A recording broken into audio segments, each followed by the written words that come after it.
Assalamualaikum warahmatullahi wabarakatuh. Perkenalkan, nama saya Alfian Mahendra. Di video kali ini saya akan membahas mata kuliah tentang bahasa jurnalistik. Poin yang pertama, pengertian paragraf.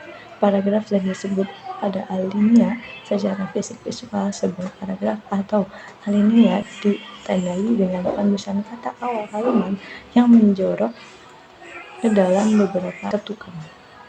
Biasanya cukup 5-7 ketukan. Inilah yang lazim dinamakan baris baru atau ganti baris. Sebuah paragraf terdiri dari beberapa kalimat, bisa pula hanya sebuah kalimat. Poin yang kedua, karakteristik paragraf jurnalistik. Karakteristik paragraf jurnalistik ditandai dengan gaya bahasa singkat, padat, sederhana, dan lugas. Paragraf ini fokus pada penyampaian fakta secara cepat, menggunakan kalimat yang efektif, serta disusun secara logis dan sistematis untuk memudahkan pemahaman pembaca. Yaitu, yang pertama, setiap paragraf mengandung makna, pesan, pikiran, atau ide pokok yang relevan dengan ide pokok keseluruhan karangan. Yang kedua, umumnya paragraf dibangun oleh sejumlah kalimat. Yang ketiga, paragraf adalah satu kesatuan ekspresi pikiran. Yang keempat, paragraf adalah kesatuan yang koheren dan pandai.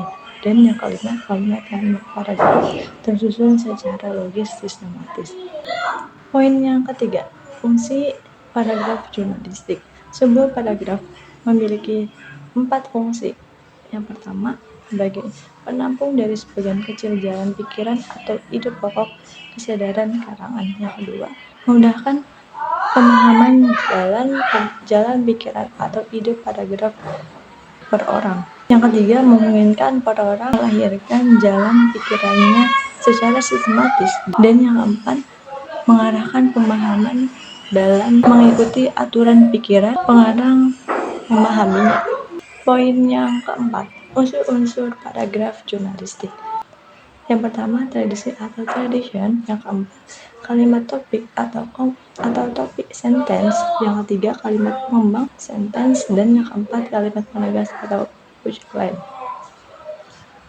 Poin yang kelima, jenis-jenis paragraf jurnalistik, yaitu paragraf deduktif, yang kedua paragraf induktif, yang ketiga paragraf campuran, yang keempat paragraf perbandingan, yang keempat paragraf pertanyaan, yang kelima paragraf sebab akibat, yang keenam paragraf contoh, yang ketujuh paragraf pengulangan, dan yang kedelapan paragraf definisi. Poin yang keenam, kualitas paragraf jurnalistik, yaitu yang pertama ada isi paragraf berpusat hanya pada satu hal saja, yang kedua isi paragraf relevan dengan isi karangan, yang ketiga paragraf harus menyatu dan padu, yang keempat kalimat topik harus dikembangkan dengan jelas dan sempurna, yang kelima struktur paragraf harus bervariasi, yang keenam paragraf tertulis dalam bahasa Indonesia yang benar dan baik dalam buku ini sesuai dengan perspektif jurnalistik. Ditambahkan menjadi 9, yaitu yang ketujuh singkat dan padat, yang kedelapan logis dan sistematis, dan yang ke-9 memiliki karakter yang khas. Hemat jurnalistik. Kehematan tidak berarti kata yang diperlukan atau menambah kejelasan makna. Kalimat boleh unsur-unsur kehormatan yang harus diperhatikan dalam kalimat efektif antara lain. Yang pertama, pengulangan subjek kalimat. Yang kedua, hiponim. Yang ketiga, pemakaian kata depan.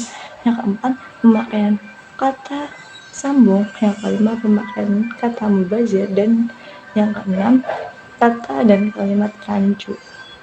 Sekian dari saya. Terima kasih. Wassalamualaikum warahmatullahi wabarakatuh.